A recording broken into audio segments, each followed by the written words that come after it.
Some years ago, I started gathering material for a book, which has not yet been completed, on the philosophy of art as impulse and impact. And it is more or less along the lines of the research for this work that we wish to present our case this morning. First, however, I think it would be generally useful to recognize a certain essential difference between the intellectual and emotional life of the human being. We have a common belief or a popular opinion that man is governed largely by his intellect. In actual experience, in the daily process of contact with other human beings, we gradually realize that this is not true. Most of the faults which we attribute to the mind arise actually within the involved and complicated structure of man's emotions. The emotional content in man's psychic nature is far older than his mental content. The mind seems to attain the estate of a conditioned state of the emotions, and that which is accomplished by the mind is always directed and dominated by the pressures of the emotions. Thus, when we say something about an individual, presumably disparaging to his mind, we nearly always are actually attacking his emotions, although we really do not understand or appreciate this fact. For example, when we say an individual is selfish, we may be referring to something in his philosophy, but we are actually accusing his emotions. When we say he is dogmatic, it is the same. When we say he is narrow-minded, it generally means that he is bigoted, and bigotry is an emotional pressure. When we say that he is arrogant, this is emotion. Ambitious, also emotion. Fearful, belligerent. When we say even that he is argumentative, we are largely telling others and ourselves that under the pressure of emotional excitation, he unreasonably defends his point of view. All of these pressures are in themselves emotional forces, coloring, conditioning, specializing, and to a degree perverting the natural course of thought. Let us also realize that while we may say that a person is an intellectualist, we are really hardly appreciating our own remarks. A person who is a complete intellectual, it would be as difficult to discover as a person complete in any other respect. Actually, if it would be hypothetically possible to discover an individual completely and entirely dominated by his mind, and this mind in complete rulership over his life, we would have a person in a state of complete and entire non-action. In other words, he might not be any good to anyone, but so far as his mind is concerned, he could not be of any harm to anyone. Because he would live completely in a non-energized state. He might spend his whole life adding 2 and 2 together and making 4. He might have certain theorems which were inflexible and inevitable, but he would recite them tonelessly, without meaning, without purpose, without reason. He would simply be a completely thinking creature. But if he was a full and entire intellectualist, he would be thinking without motive. And to think without a reason for thinking, without some dominant purpose, is unthinkable in itself. So why does he think? He thinks because he wishes to gratify some emotion, some instinct, some attitude. If his business is an intellectual business, He may be thinking in order to supply the needs of his family, which in turn satisfies his emotional content. If he is an explorer or discoverer, he may be thinking in hope of fame, of distinction, of becoming outstanding, victorious, of being a pioneer. All of these emotional pressures. Or perhaps he may be thinking in order to be of service to others, to advance the general state of knowledge, for patriotic reasons. He may be thinking because he believes that the work he is doing is of signal importance to others. But the moment he states the fact, I believe that what I am doing is important, he is on the level of emotion. So that the pure and complete intellectualist is just about unthinkable. He cannot exist, because he can do nothing unless he is pressed to this accomplishment by some feeling, by some desire, some aspiration or ambition. In other words, he must have energy. And the energy for thought is all supplied by emotion. And without this energizing factor, the thought itself is meaningless. Therefore, in practical experience, man uses his mind principally to sustain his emotional purposes, to achieve their fulfillment, and for various emotional satisfactions within himself. Now, in the ancient Greek psychology and symbolism, all of the arts and sciences were personified as the Muses. And the Muses were all female figures, although they had rulership over the most exact intellectual departments of life. And above them all, and superior to them all, as the principle of wisdom itself, was Pallas Athena, also a feminine deity, as the complete embodiment or personification of wisdom itself. Thus, these ancient people seem to have recognized that the entire emotional pattern, the emotional pressure in man, is the cause and the nourisher and the sustainer of what we call intellect. Now, in the field of arts, which are, of course, under the patronage of great muses, according to the classical way of looking at these matters, we come into a world of inspirational values. Arts are essentially emotional expressions. And in the case of the arts, rather than in that of the sciences, an art differs from a science primarily in the dominance of its pure emotional content. Science is a form of knowledge that has been integrated and organized to the degree that it has been placed upon an experimental basis. And on this basis, certain causes set in motion always and inevitably produce certain results. Therefore, we consider the sciences to be the most exact forms of human knowledge. The arts, however, spring not from these exactitudes primarily, although many arts, because of their involvements in sciences, finally become highly accurate, as in the case of music. Arts in themselves are expressions sustained by a universal admiration rather than by some exact formula of acceptances.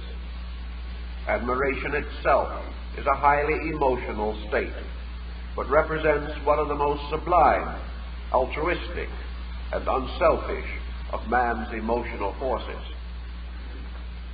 Art has been cultivated from the beginning of time, and we often come to mistaken ideas about arts as well as about other forms of learning.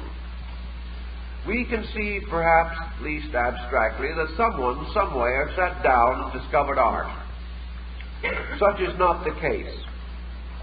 Art is a universal appreciation that is released through man and has been since the beginning of time. There have been many artists, but no human being has ever dominated art, has ever been able to capture art and hold it and to separate it from the lives of other persons. Art is therefore a universal force, a powerful ministering agent in the life of the human being. The primary manifestation of art, as we know it, was the art of release. The individual became an artist through the gradual determination arising within himself to place the mark of himself upon other things around him, and to gradually organize his environment into a symbol or likeness of his own nature and instinct. Art, therefore, according to the Neoplatonists and to many other mystical groups, represented man's effort to play God.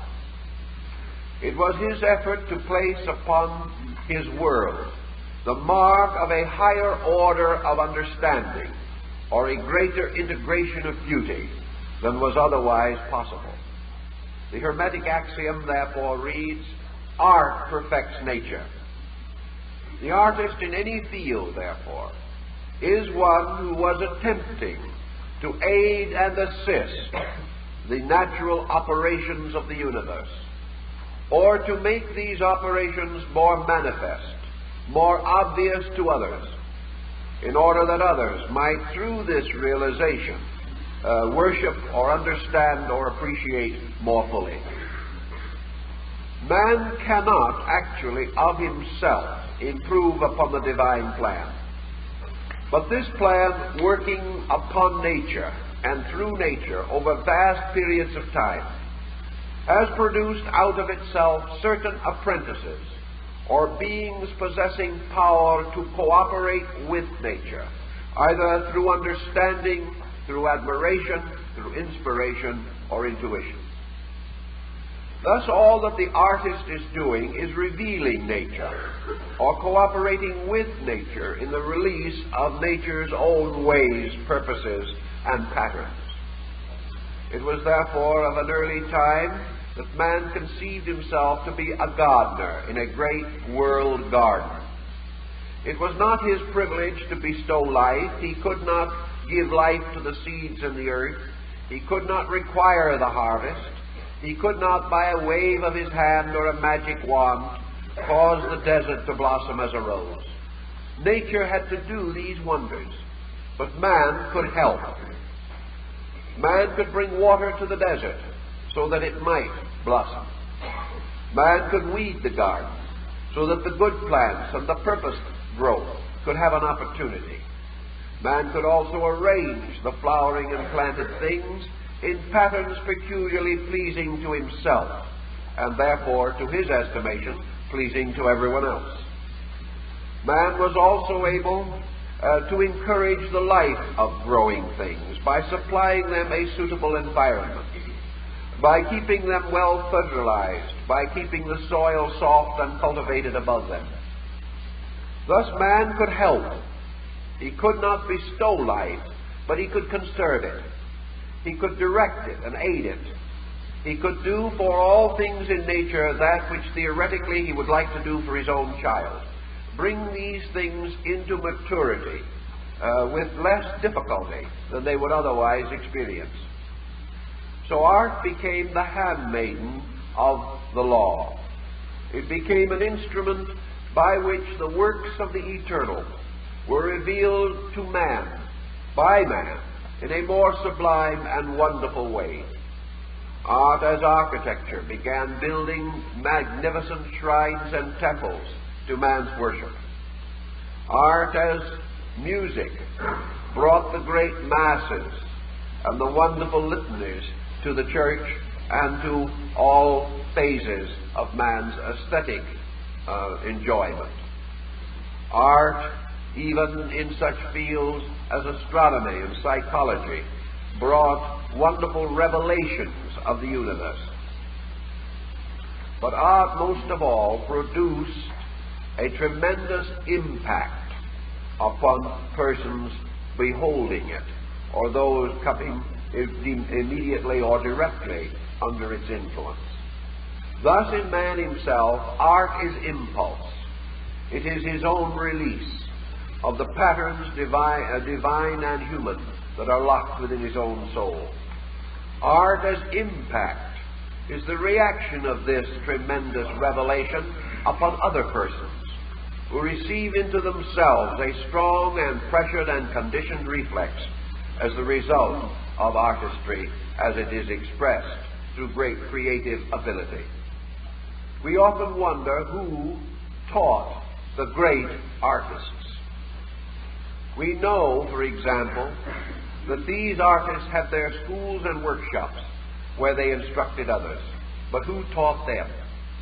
Who taught Michelangelo and Leonardo, Raphael and Titian, Rembrandt and Van Dyck? They dominated the schools of their times. And while they may, some of them, have had some instruction from other masters, we know that they did, they so excelled that instruction that they became dominant figures in the world of art and became teachers even though we cannot remember that they were ever students. This means in some way that these human beings were in rapport with a certain level of beauty within themselves and had the magnificent coordination of emotions and faculties and powers by means of which they were able to express this creative aptitude or creative impulse in a manner suitable to excite the profound respect and veneration of those around them. So art comes to us out of the human being. It is something that the artist must do.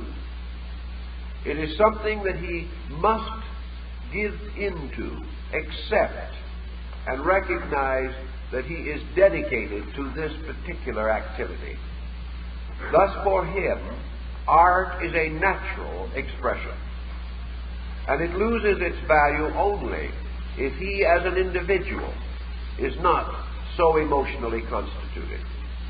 If he is learning art merely in order to make a living, if he is training a mediocre talent in order that he may have certain personal satisfaction, then actually he is not a great artist. But if this art bursts through from within himself as a pressure which he cannot resist, and which he must live to fulfill through his own action, then we are in the presence of the potential of artistic excellence and in the shadow of a great genius. The average person is not a genius in any art, but still he has art requirement within his own life and nature. And therefore, just as surely as every part of the human personality must be brought into constructive expression if health and happiness are to be enjoyed, so each person, to some degree and in some measure, must express himself through creative artistry of some kind. Where this is completely blocked, where the individual is not permitted to manifest this dimension of his own psychic life, he is impoverished. The more so, and especially so, because the natural structure of the psyche itself is art.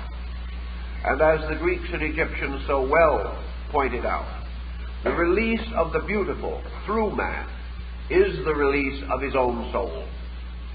If, therefore, he is deficient in this release, or has never found some way to express these creative instincts within his own nature, he is definitely impoverished, and the probability of normalcy for him is thereby reduced. This is especially important because the pressures by which we become psychotic, the pressures by which our internal life may be seriously disturbed, with most disrupting results upon our physical body, these pressures are from the emotional level, or from the level of the arts. Therefore, the art instinct and the mastery of the concept of art is, to a certain degree, an emotional discipline.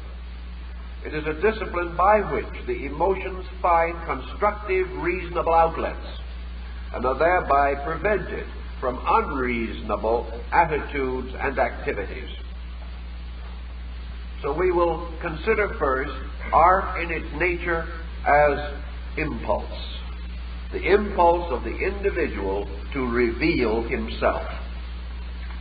He will not perhaps define this as self-revelation. He may think that he is revealing a cosmic quality through his own nature. But actually, art is the individual's own psychic integration or entity, moving out into expression along lines of beauty and release. If, therefore, we consider this matter carefully, we realize that there are many arts which can be practiced to the benefit of the person. These arts may include any way by which man releases himself, whereas the most of our so-called intellectual attainments are those of accumulation. Therefore, accumulations are static until they are vitalized by a dynamic within us. And whatever our mental accumulations may be, they depend upon our internal psychic stimulation for their usefulness, for their application in spheres of specialized endeavor. Therefore, the individual, no matter how learned he may become, remains static, remains comparatively impotent and sterile, until his own aesthetic or artistic soul ensouls his reason, gives purpose and direction to his intellect, and causes him to be a creature with purpose. So purpose comes from this psychic integration.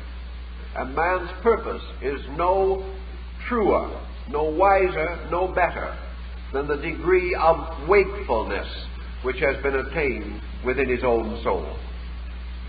The soul which is awake purposes the mind to constructive action. The soul which is not awake, which is not matured, which has not oriented and integrated itself, cannot bestow this purpose, so that the intellectual and material lives of the person become sterile. How then can we express these creative instincts within our own natures? Usually first by recognizing that they are necessary. And this necessity has been clearly brought to our attention in recent developments along psychological lines. We know, for instance, the present technique of asking those under treatment for various ailments to draw, paint, sketch, or variously make pictures of their own pressures, or to make pictures without any obvious or conscious purpose, recognizing that gradually the psychic pressure in the individual will take over and cause the picture to become a representation of his own need. This is one of the important modern forms of diagnosis. And as diagnosis is two-thirds of the remedy, you can recognize its importance. It is further important because the patient himself, consciously and objectively, cannot usually give this diagnosis. He may be questioned repeatedly, but because of the highly conditioned pressures of a neurosis within him, he is unable to indicate the cause of his own trouble. Therefore, it is usually easier for this cause to be revealed than defined. And through the expressions of his own creativeness, this cause is revealed. Now let us pause for just a second and generalize this, because it is important to us today. Statistics available and studies made in recent years indicate that to the degree that we find rising pressures of psychic intensity, we find lowering standards of aesthetic achievement among a people. For example, today, we are comparatively without aesthetic integration. As a result of that, we are the most miserable people, probably, in the history of the last 1,000 years. We find that to the degree that our minds and our emotions become locked on levels of utility, we begin to get sick. We observe also today less and less appreciation for what might be termed pure art values. We find even the artist himself utterly confused. We find him torn between his emotions, the emotions of sincerity and the emotion of profit. We find him compromising his own God-given talents in the effort to please persons without ability or discrimination, and thus be a successful artist. We find also that in most arts today there is a dominant confusion. We blame the artist. We sometimes blame the critic. But the one person we do not blame and should blame is ourselves. We can and could easily change this situation by a distinct stand as human beings. We can demand what we wish, and we will get that which we demand. Our own indifference, our own uncertainty and confusion upon an emotional level, all these prevent us from a clear statement of our own desires, or a clear conscience for the support of that which we honestly and naturally believe to be right. While this confusion exists, we will have the present difficulties. The average home today in America has little, if any, consideration for art. Beyond perhaps a rather superficial effort to make a pleasant or colorful environment. I was talking to a man not long ago who had furnished an apartment. It seemed to me that his brand new overstuffed set was a little out of place in the pattern. The rest of it was not bad, but this sort of didn't look quite the way it should. So I asked him, I said, how did you happen to pick that particular shape and that particular upholstery? Well, he says, I'll tell you. I really didn't like it myself, but I got it for $49 off. And to a degree, $49 off, or buying it wholesale, or 10% discount to the trade, determines more or less our environments today. Obviously, we must economize.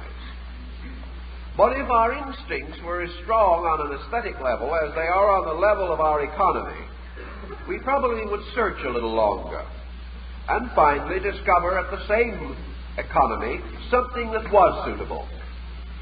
But we do not think it through that far. We do not realize that we live within a pattern that is forever moving in upon us. And that to the degree that this pattern is not thoughtfully arranged and not well integrated, it will and does have a detrimental effect upon our own living and thinking. Very often we become so accustomed to this detriment that we lose sight of it entirely and are only reminded of it when we discover that the environment, no longer as furniture and fixtures, but as what we like to term home, is not especially attractive to us. We find that the atmosphere, or the psychological level of home consciousness, becomes more and more deficient. And we do not know what to blame, or who to blame, for the nervousness, the edginess, the lack of compatible understanding which springs up in these environments. A good many of these problems are simply due to these environments, which have not been properly considered and have not been arranged with a due regard for artistry, for the creation of a setting that not only satisfies the individual, but is to a degree a stimulation upon him for further progress. Sometimes his environment is a little better than he is. This is good, because it will make him stretch and grow. But if his environment is less ordered than himself, then it will inspire him only to a decline, or will impel him to lose something that he has already achieved in the form of character integration. We can say, of course, that the individual would naturally choose to be surrounded by that which is expressive of his own nature. Therefore, is it possible for an environment to be inconsistent with the person living in it? It would not be possible if man was aggressively an individual, in the sense of taking a dynamic attitude toward things. But as he moves about from one rented apartment to another, as he gradually moves what furnishings he has into one environment after another, he gradually loses domination over his own patterns. He becomes accustomed to things which are not really pleasing to him. And becoming thus accustomed, he loses the keenness of his own insight. And once he has dulled this, once he has denied himself, or perhaps denied himself many times, he is capable of creating an environment that is inconsistent with his own nature. If his nature is strong and insistent, however, he will gradually and relentlessly change this environment. And perhaps that is one of the reasons why so many people move today from one place to another. They are dissatisfied with the highly stylized, highly mechanized, highly materialistic efficiency of establishments. There is no longer any life, any individuality, any dynamic. And the individual becomes bored and seeks some other escape mechanism, often of a destructive nature.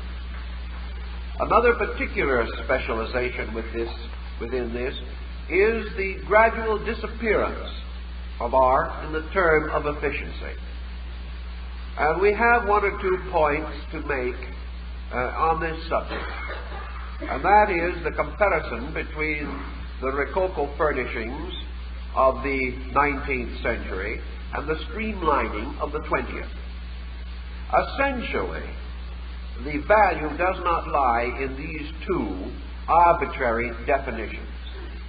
Probably if the truth were known, the simplicity of modern furnishing is in many respects an advantage over the older, involved, complicated mass of dust catchers that plagued the last century. There is no question but that simplicity has dynamic, if that simplicity is good. But all simplicity is not good, any more than we can say that all complication is bad. There must be a certain artistic or aesthetic integration. And where the natural and basic furnishings of a modern home are extremely geometrical, having practically no obvious ornamentation, depending either upon the color of natural woods or things of that nature, for their cleanness of line, and depending very heavily upon mathematical proportion for their satisfaction within the consciousness of the individual.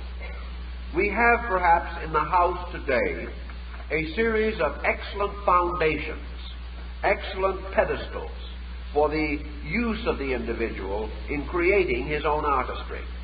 Against these neutral backgrounds of geometric structure, the individual is capable of expressing his own foreground interests.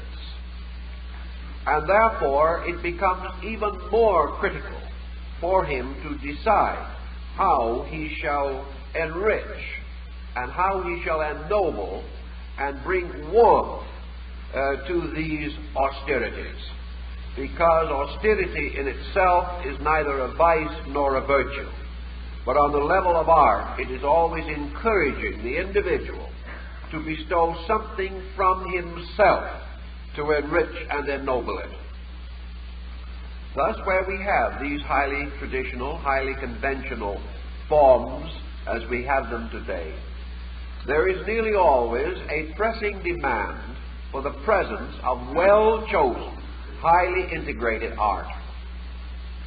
And we have made an interesting discovery namely that these very simple household designs with which we are becoming more and more familiar are extremely neutral and give opportunity for the mingling of art schools in a manner not possible under the more highly complicated forms of traditional furnishing and fixture.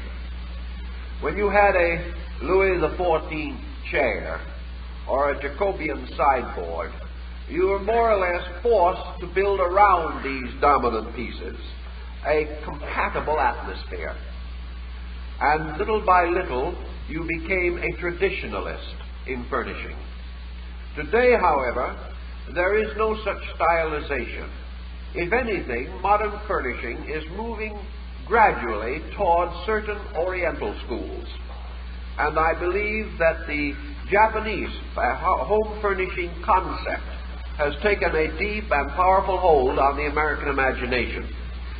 In any way, the simplicity of the present furnishing makes it possible to blend with it almost any form of artistry which is pleasant, happy, and compatible to the owner of the establishment.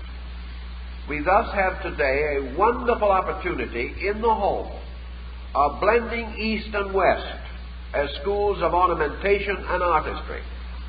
We will find that in the modern home, with its most tailored and most highly specialized furnishings, that Oriental art is most effective, that Greek art is effective, that Egyptian art is effective, that the fine old masters of Europe, the Gothic art, all of these fit magnificently, and they work together in an astonishing way, so that the person is perfectly able to bring together and even mingle many schools of appreciation.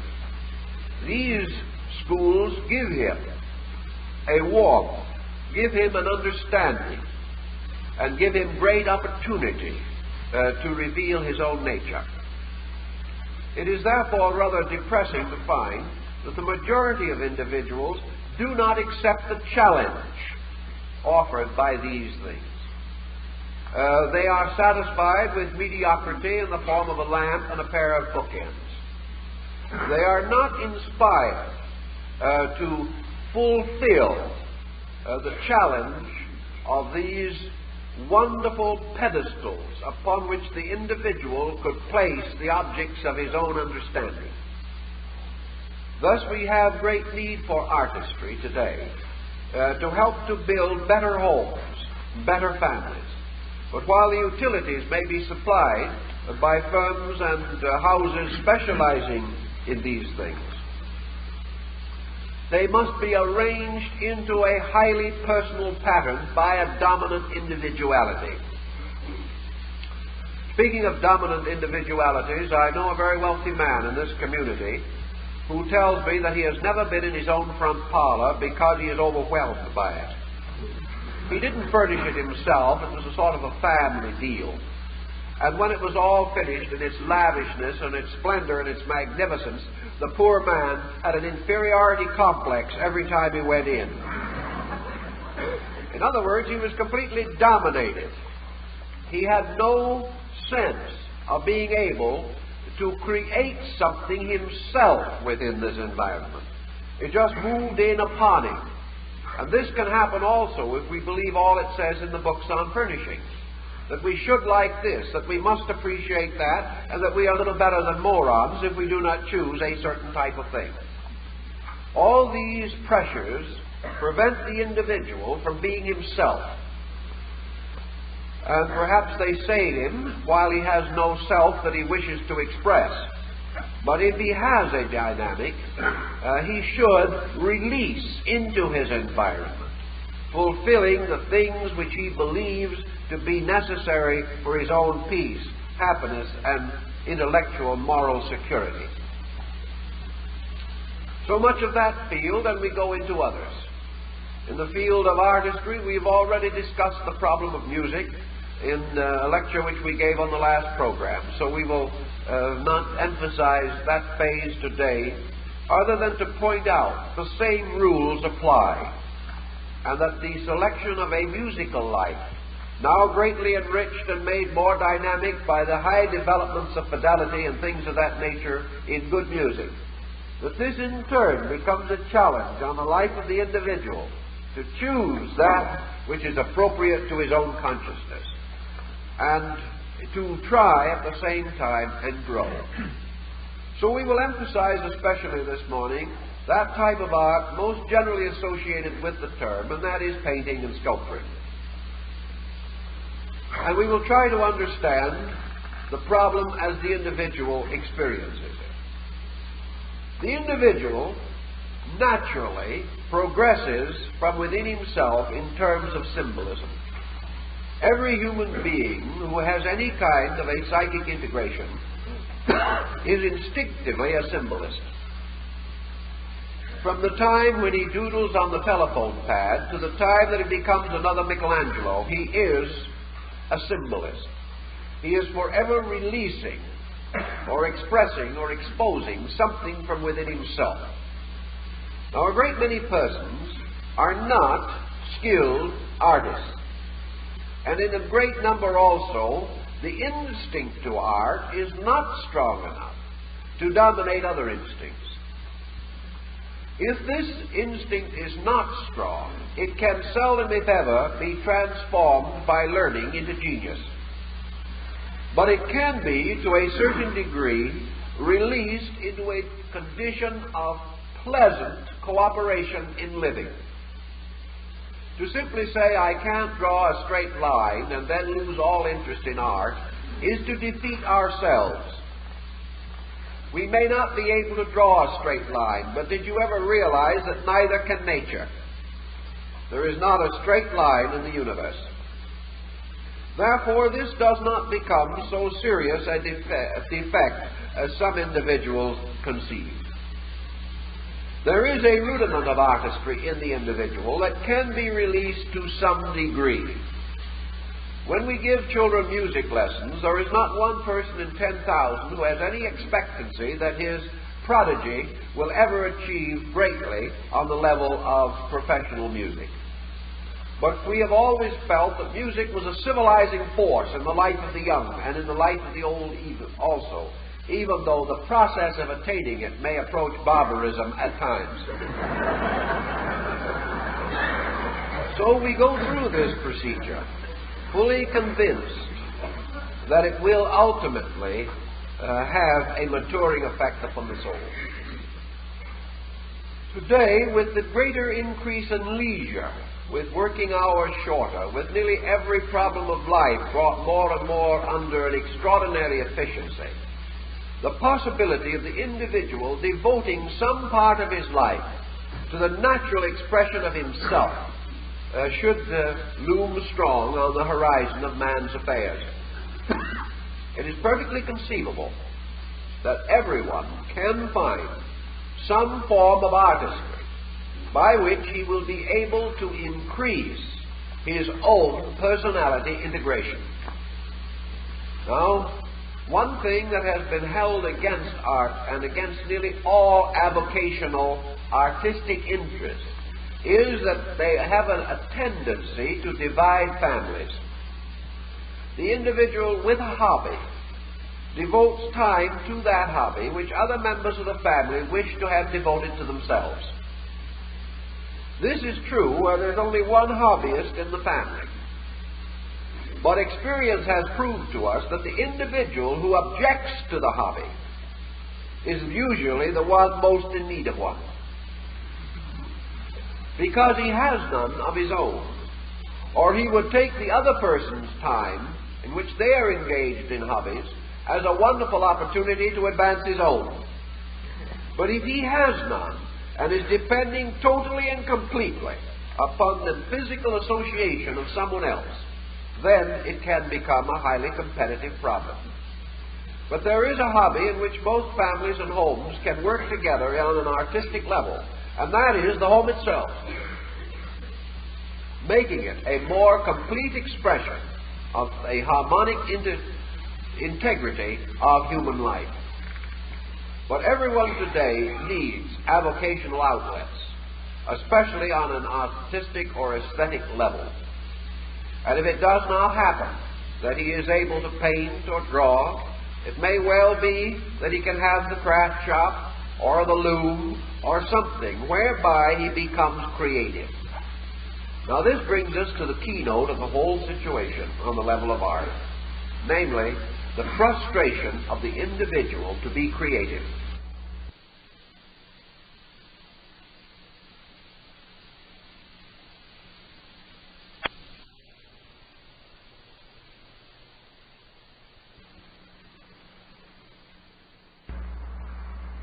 In the days of the guilds, the tailor, the merchant, the grocer, the tinsmith, these persons were creators.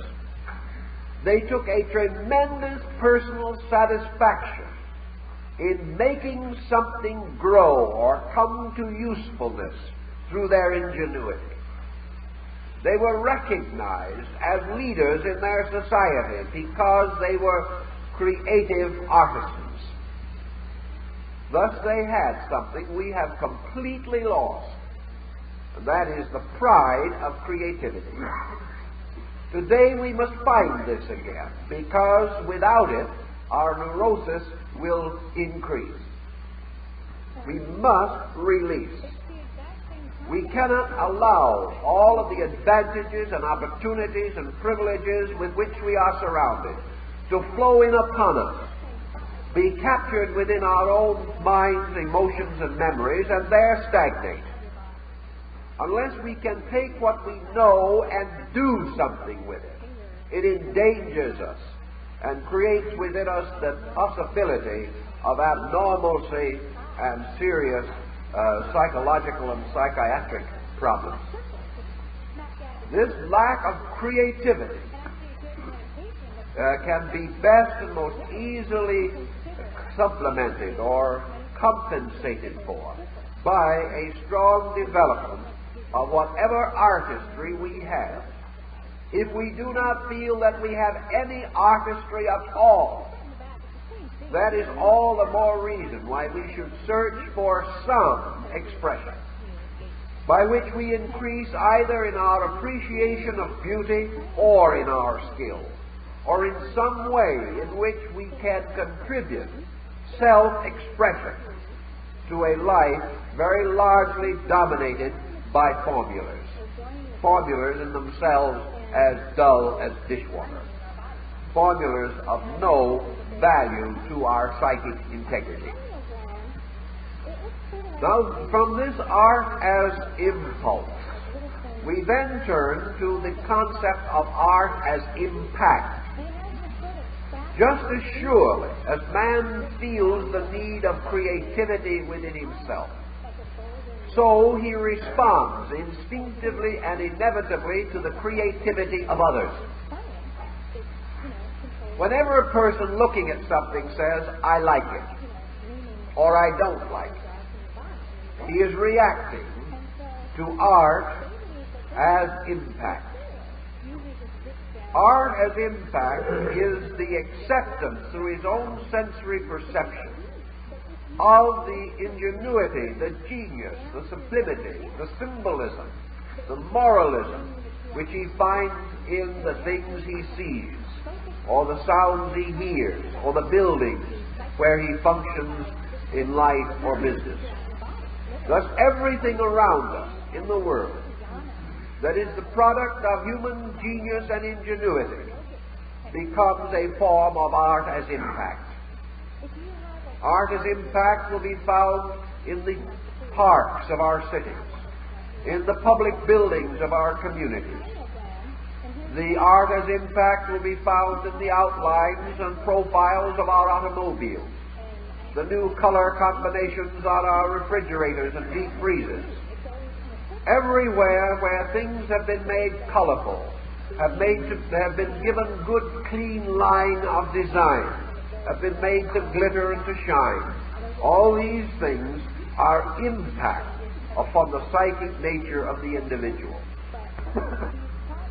and even commercial art has realized that man has within him a focal point of intensity which does respond, reaches out and tries to grasp that which pleases it. This type of discovery, while on a comparatively low level of aesthetics, is still factual and indicates much more upon which we can build if we are so minded and desire. So we have around us schools of art, great and not great. And we find that the individual, in responding to art, is also telling us a great deal about himself. He is telling us of the health and sickness of his own psychic nature, and by the way in which he energizes his desires, we discover the flow and direction of his libido. Consequently, we will observe, for instance, in a store where a great many goods are offered for sale, art objects of various kinds, knickknacks and decorations. I've talked to a good many proprietors of places specializing in various types of decorative arts. They all tell me the same thing. The most difficult thing to sell is that which is good. Now that is something that should not be that way. That which is obvious, that which requires no imagination, that which in itself will soon be of no interest, but which is gaudy, sensational, unusual, and sometimes larger than something else. Especially if being larger, it still costs less. This determines selection. And so an endless stream of gaudy knickknacks flow from merchandise into the abodes of human beings, where they must be very little better than small centers of dyspepsia in the community existence. Now the individual who has them says he likes them. Everyone else wonders why. He doesn't care. Because he wonders why they like what they like. And so the wonder grows. This situation is not good when it is as widespread as it is in this country. It represents a serious lack of maturity. It represents a kind of perpetual sub-adolescence, because these things are not very different from the comparative toys with which we gladden the soul of the small child at Christmas time. These toys and the gladness they bring are appropriate to a 5-year-old or a 6-year-old, but they are not appropriate to mature persons. And the comparative lack of maturity in the appreciation of man tells us much more about him than what he spends. It tells us how he will vote, what part he will take in world peace, and very much of how long we must still have wars before men get over them. These simple tastes, or lack of tastes, tell stories, and these stories are bad news. They are not what they should be in a people with the advantages, opportunities, privileges which we have. So we, not long ago, attended a sale, an auction sale. And the auctioneer got up and opened his auction sale with what I thought was a very good remark. He said, "We have a number of pictures here. They've been on exhibition for some time, and we've had a number of critics come in and look them over. Obviously," he said, "those who knew what these pictures were could not afford to buy them. And those who will buy them will have no knowledge, sense, or appreciation for them anyway, so the sale will now begin." Now, this is something coming from the hardened experience of an individual who has been working in that field for over 30 years. It tells us an experience that is too common to be happy.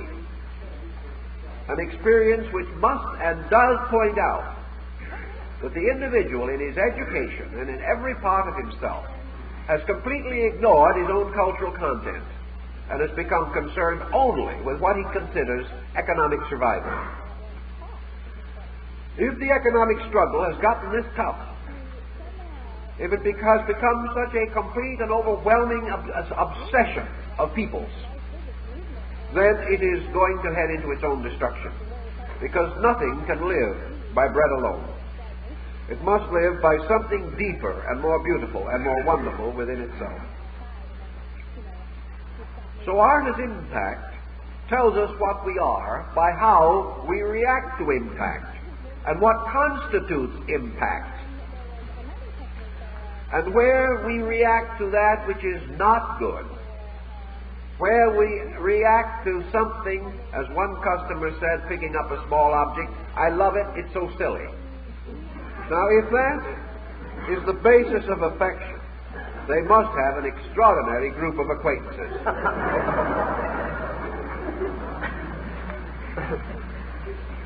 We therefore need, perhaps, specialized training in these fields.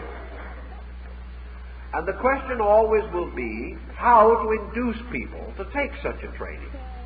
We can always induce them to take 2 years secretarial school because they're going to make a living over it.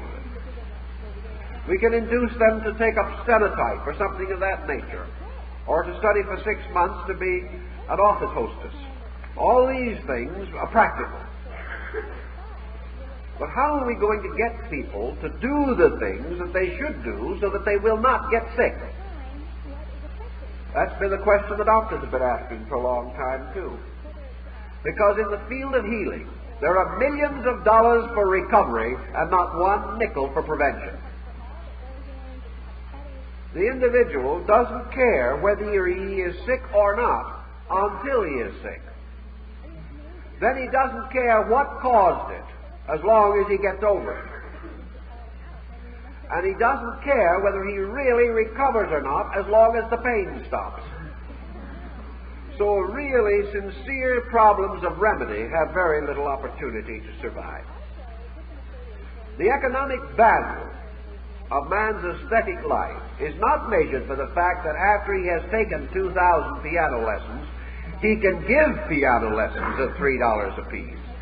That is not the value. The value lies in the individual attaining a certain maturity of inner life. Economics, as we know them today, will not bestow maturity. Our most successful economists are perpetual adolescents.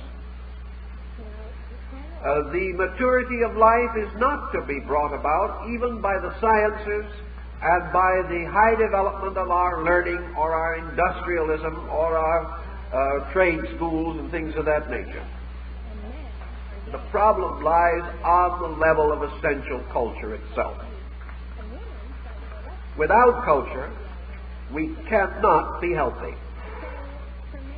And our lack of it is recognized and registered in our juvenile delinquency, our broken homes, our mental disease, our addiction to extravagant, wasteful, and dangerous habits, and the general lack of integration within the personal life of the individual, so that he is a victim of the first reverse that strikes him. These are the practical returns. And I believe that we would ultimately realize that culture is an investment. An investment not only in character, but a profound and positive defense against the cost of recovery in almost every field of activity. I know definitely cases in which individuals have spent entire fortunes trying to get over some unhappy and detrimental ailment, when that ailment could probably have been prevented in the beginning by a few $100s worth of cultural education. So there are definite and positive values involved in these things. And we need these values very desperately. And sometimes we are a little bit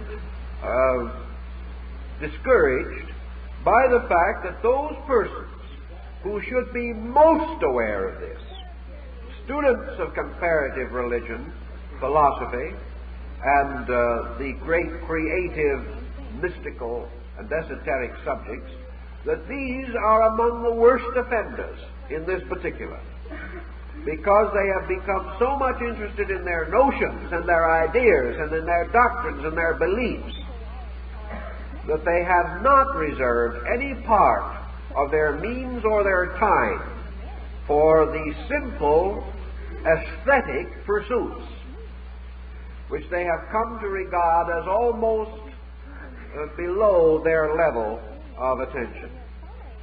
This is distinctly wrong, and is the reason perhaps why we have so many debates and so little understanding on the levels of knowledge. Because the individual becomes learned without becoming a lover of beauty, and without giving beauty an opportunity to express itself through his life. Where this happens, there is a deformity in the soul. And where such deformities exist, discord, dissension, disillusionment, discouragement, and all these are not far off. Now, in the field of art as impact, we also have many levels of artistic appreciation. One of the things that the average person learns if he becomes interested in art is that his art instincts grow. We may have various mementos around us that are associated with us throughout life through some pleasant, intimate, or personal emotional attachment.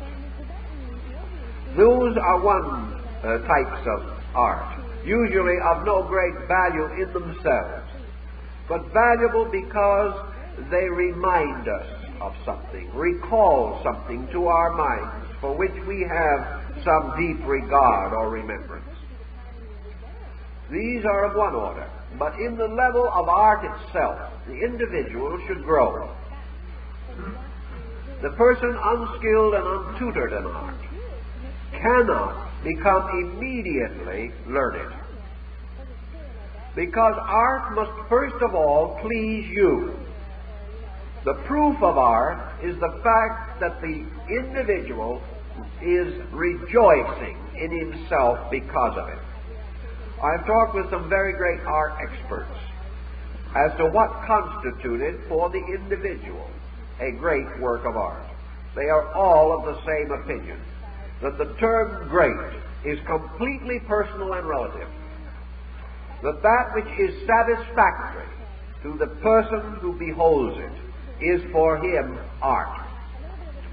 Therefore, 3 little holes on the front of a stone make an attractive portrait for some primordial or aboriginal native, whereas the same would not be so acceptable to us until through a vast amount of unfoldment and development we become primordial again and pay a fancy price for the same stone with the same 3 holes in it, achieved and perfected by a modern sculptor.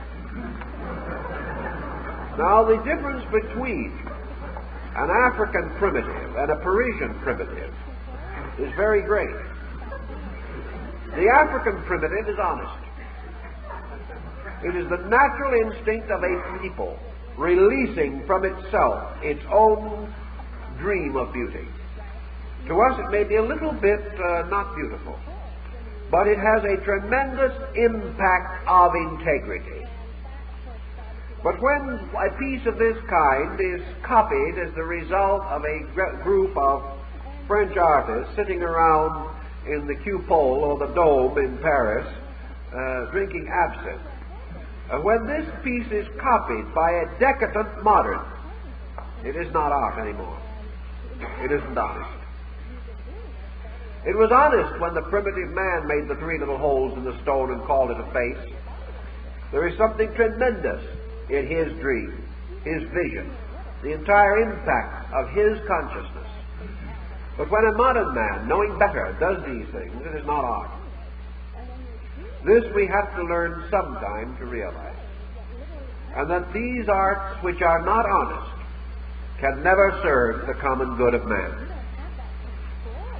But assuming that the person is simply unskilled but honest in his mind, he may choose some comparatively insignificant and actually unmeritorious work and say, I like it. If he does, it is for him.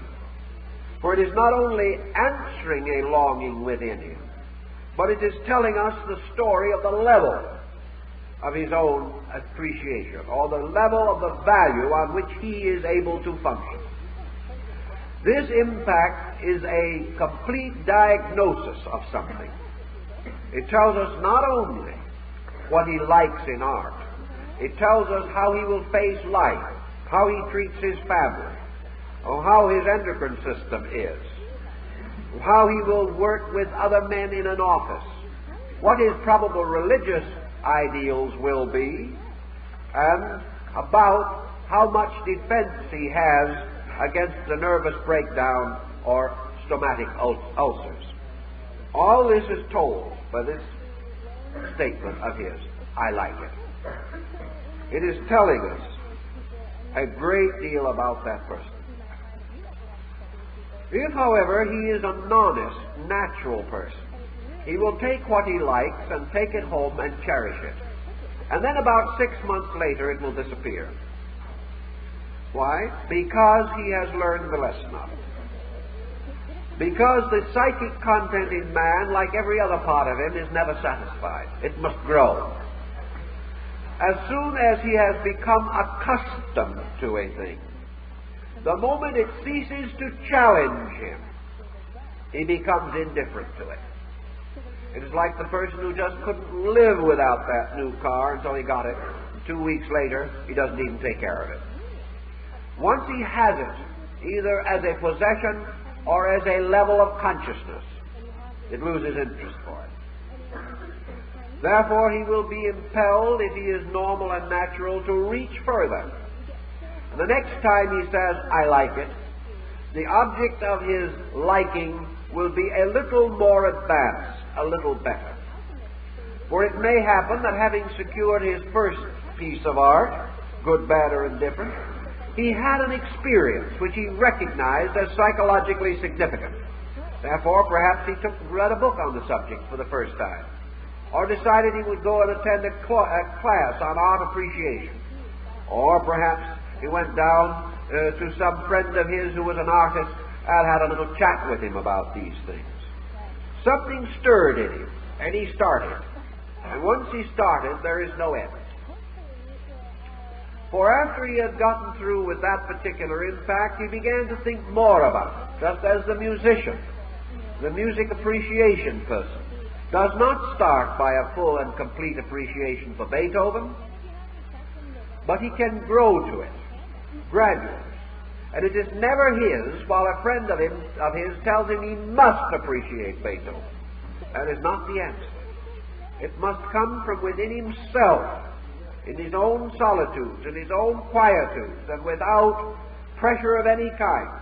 He must slowly begin to appreciate. And as he appreciates, he will make his own selections. And it is this in art also. And a person who has started to have a certain instinct in that direction will in 10 years make many changes in his attitudes and will gradually begin to reveal a selectivity of appreciation. Now this is what we finally discover. Your great artists, particularly your great connoisseurs of art, these individuals whom we may term highbrows because we do not understand them, but the great leaders who have developed the greatest appreciation or the greatest soul receptivity to art as impact are all of the same mind.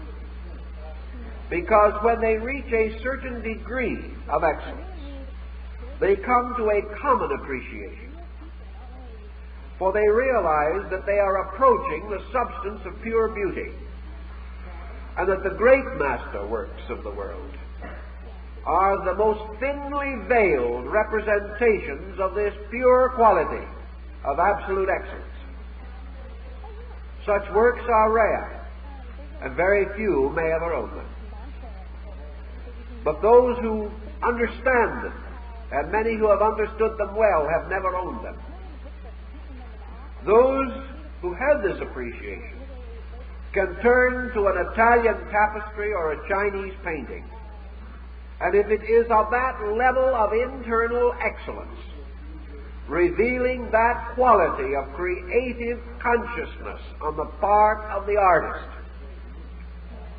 it will be equally acceptable as impact. So those who have achieved these levels also show to us that they have moved through the complexities of art, and that the great art of the world is nearly all very simple. That it is pure motion and design. That it is consciousness with as little of form associated with it as is possible to its existence in a formal world. So we go to the great art of China, the great arts of India, the great arts of Greece and Egypt, and essentially they are all the same. We can take a superlative example of Chinese art and put it alongside of a superlative example of Greek art, and it may be very difficult for even the expert to tell the countries the two came from. Because as the nation itself, as the Chinese artist and art connoisseur, increased in his understanding, he became international. He was no longer bound by traditions and by the cultures of his own people. I have seen carvings from the caves of the 3rd and 4th century in China, which when compared to certain of the cave carvings of approximately the same type and kind in India, there is essentially no difference. And a fine example of the Gandhara carvings or the Central Indian carvings or the paintings of Ajanta, when compared to Greek frescoes or Roman frescoes, you can hardly distinguish between them. The only clue is the costuming, which is to a certain degree local. But the artistry, the genius, is universal. So great art is one of the most wonderful points of union. We grow through all kinds of different art styles until we approach pure art, which is the master style. And when we reach that, we are again in unity. And this experience is tremendously important to the individual. It helps him to grow and to express himself continuously. We know that the individual is nourished through his eyes and through his ears, almost as much as through his mouth.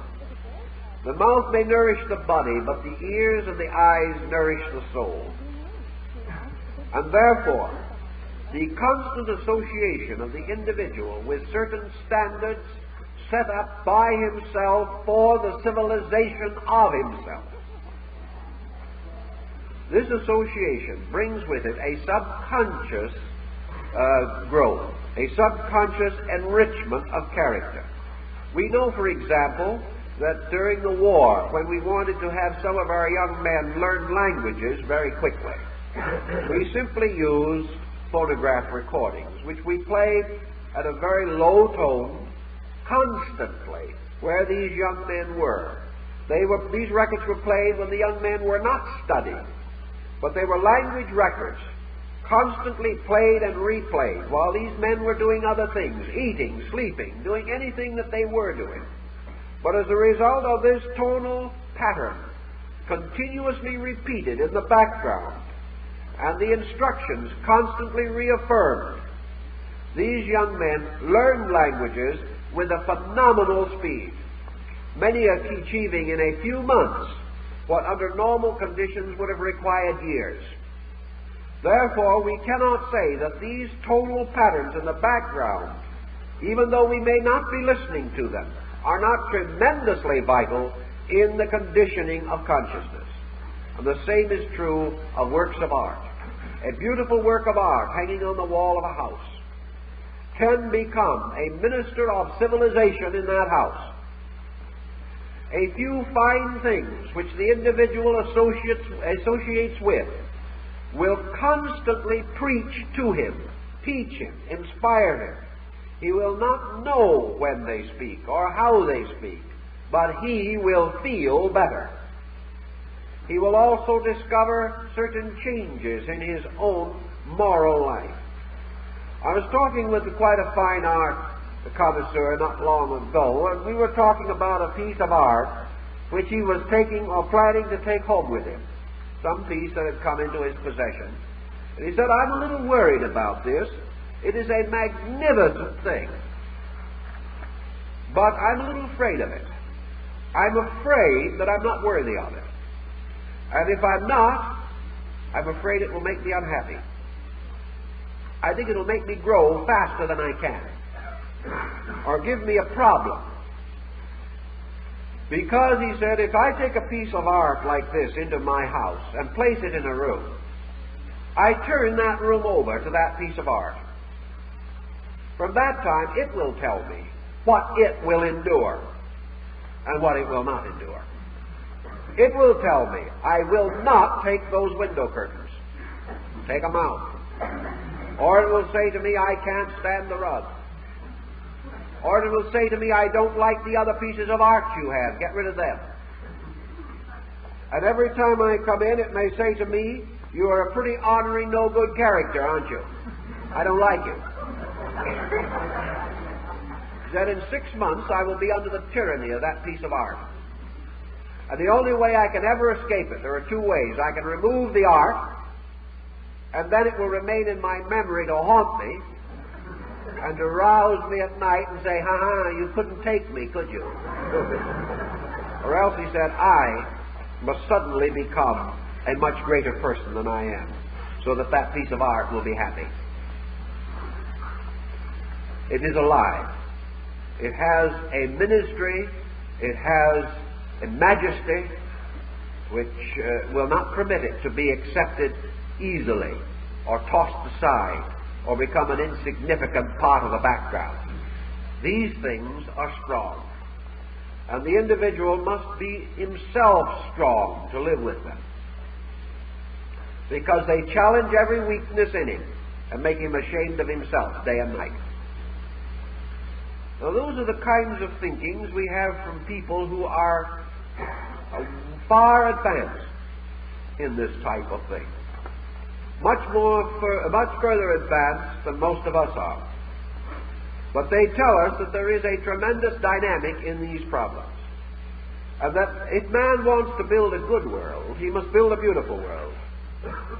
Because it's his own beauty that he confers upon it that will help to make it good. He must do the same thing in his own life. And in these things, art is therapy. Because art can drive man mad. It can also pick him up from the depths of a mania and put him back on his feet again. Art is a therapy to the nerves, to the psychic nature of the individual. Art is counseling, because it tells the person without the common use of words what is right and what is wrong. Art inspires and lifts. It comforts in time of sorrow and loss. It is an ever-present help in time of trouble. And it can inspire the person to make great and wonderful changes in his own life. Changes toward health, toward normalcy, towards peace of soul. Therefore, it seems to me that it should be regarded as a vital agent in therapy. That when we see persons who are unhappy, confused, disordered in their thinking, that it might be well to take a peek at their environment and see whether they are punishing themselves, trying desperately to hold on to things they have outgrown, or whether perhaps they have outstripped themselves on some single item which is too strong for their own use at that time. More likely, however, they have outgrown and are now unhappy, living with the ghosts of ideals and standards which are no longer helpful or protective. Art has, then, a tremendous twofold mission. First, to release the person, to give him a constructive, dynamic, personal existence in which he becomes, like Pygmalion, the designer of a thing that will come to life. It gives him release. And it also draws from him. Because of the greatness of the art of the world, it inspires. And in this way, draws from him locked values and qualities. As impact, it breaks up crystallization within him. As impulse, it inspires him to release himself. And these two ministries have made art the handmaiden of religion since the beginning of the world. And every human being who has ever sought to grow has also groped after beauty and tried to find some constructive, proper method of expressing it. These realizations are important today on a level of therapy. And just as we are exploring music to find the tones and the rhythms which will be most useful to help the individual, so we must explore line, color, and composition, and discover, as the Egyptians knew, that certain basic symbols, like the Oriental mandalas and things of that nature, are distinct and definite therapies, that they can be used, and that the individual, placed in an artistic environment suited to his immediate need, can find in his own art therapies instruments of recovery that will help him to reintegrate and to grow. And the wonderful thing about these qualities is that they are natural to man, that he instinctively rejoices in them. They are not dangerous chemicals from which he may have to recover. They are simple methods of relaxing, unwinding, unknotting the complicated skein of human life, and by which relaxation, organization, and integration are restored, and the person is a better parent, a better friend, a better worker in the various levels and capacities of his daily existence. So we do strongly recommend the concept of art as a therapy, and that the individual can experiment with this in a very simple way. He can take a book of good pictures or good arts of various nations. He will also find instinctive interest in the arts of certain peoples and times. He will look down through these pages and suddenly he will stop. That one pleases him. He has found something he likes. And as soon as this emotion strikes him, as soon as this instinct hits, let him sit down and work out why. Let him decide as he can what has struck him, whether it is form or color or design, whether it is a pleasant expression or a noble concept. Find out why. And in this way he will be finding out why he is, how his own consciousness is working. And he will also have valuable keys to every phase of organization of his life into future patterns of productiveness. He will also gradually want to enjoy the presence of art. He will want to enjoy association with it. He will become discriminating. And gradually art will lead him, like the muses, into a nobler pattern of life and conduct. All these things are important. They are health-bringing, life-giving, soul-warming. And in this rather difficult time, we need these forces to help us to face the future with a good hope. Time is up.